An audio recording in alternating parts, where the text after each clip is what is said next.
थागिबिखौ नेवसिना दै जगाय बिफानाव असमिया नङै अशक बाजाजनो खाबु माबोरै अशक बाजाजा मोनो मोनसेनि उनाव गुबुन मोनसे थिखा थिकादार अशक बाजाजनि खामानि गोहैले नुनानै सोमोनांदों जायगानि रायजोफोर थागिबि थिकादार सन्जीब भट्टाचार्यखौ नेवसिना अशक बाजाजनो दै जगाय बिफाननि खामानि गनायथि होदोंमोन बे दासान्दि सोराङाव फैदों सैनांनाय थिकादार सन्जीब भट्टाचार्यआ बिजिरसालिनि मदद लादों नाथाय मिथिनानै सोमोनांगोन माबोरै असमिया नङै थिकादार अशक बाजाजा दै जगाय बिफानाव मोनदोंमोन मोनसेनि उनाव गुबुन मोनसे थिखा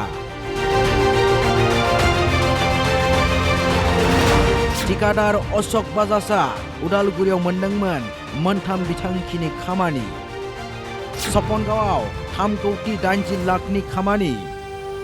मासबादाव 33 लाख रांनि खामानि मासबादावनो 18 कोटी रांनि मोनसे बिथांखिनि खामानि बेयो जादों गंसे जिल्लानि खामानिनि बिदिन्थिल बिथाङानो जादों असमिया नङै बायजोनि अशक कुमार बाजाज बिदिब्ला नायदो बाजाजनि खामानिनि गोहैले नुथाय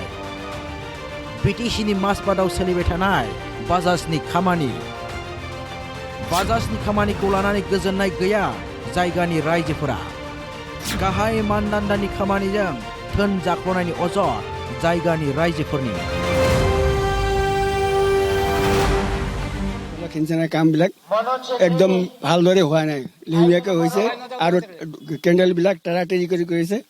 আৰু যিখিনি কাম কৰা মিস্ত্ৰীবিলাকক লগাইছিল এইবিলাক ভালদৰে কামবিলাক কৰা নাই চলিং মাৰি পেলাই ফটাফট কাম কৰি পেলাই পাৰ কৰি দিছে আৰু কৈ আছে যে কামখিনি ভাল হৈছে এতিয়াও কেণ্ডেলত পানীখিনি চলাই দিলে লিক কৰে এইটো বোলে স্কিমটো নাবাৰ্ড স্কিম বোলে নাবাৰ্ডতে ষ্টেণ্ডবিলাক দিব লাগিছিল ষ্টেণ্ডবিলাক দিয়াই নাই যেতিয়া কেলে স্কিমবিলাক বনাইছে তেতিয়া ৰাইজৰ লগত অৱগত কৰাব লাগিছিল তেতিয়া ৰাইজৰ লগত যোগাযোগেই কৰা নাই কম এমএমৰ ৰডকেইটা দিছে আৰু ৰডখিনি 2-4 জেগাত বান্ধিছে আৰু চাটাৰিং বহাই পেলাই ঢালাই মাৰি দিছে সিহঁতে এতিয়া ইঞ্জিনিয়াৰে ক'লে অমুক ইঞ্জিনিয়াৰ বুলি কয় তেওঁ ক'লে সেই অমুক ইঞ্জিনিয়াৰ বুলি কয় আমিতো ইঞ্জিনিয়াৰবিলাক চিনি নাপাওঁ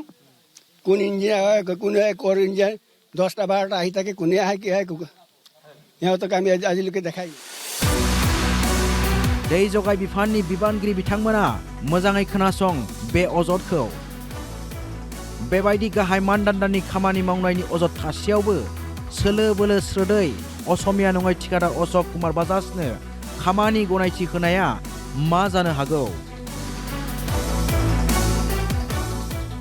दै सारथाय बिफाननि धोन आबादारि रायजोफोरनि मुलाम्फा जानायनि थाखायसो असमिया नङै थिकादारनि सिपि गरम खालामनायनि थाखाय नङा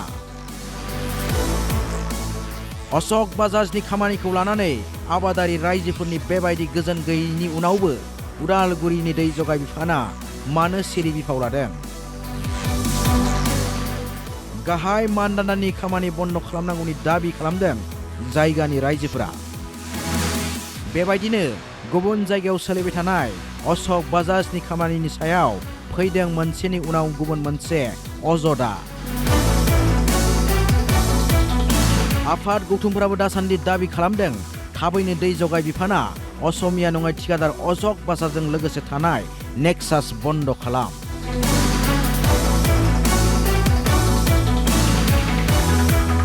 ब्यूरो रिपोर्ट असम लाइव 24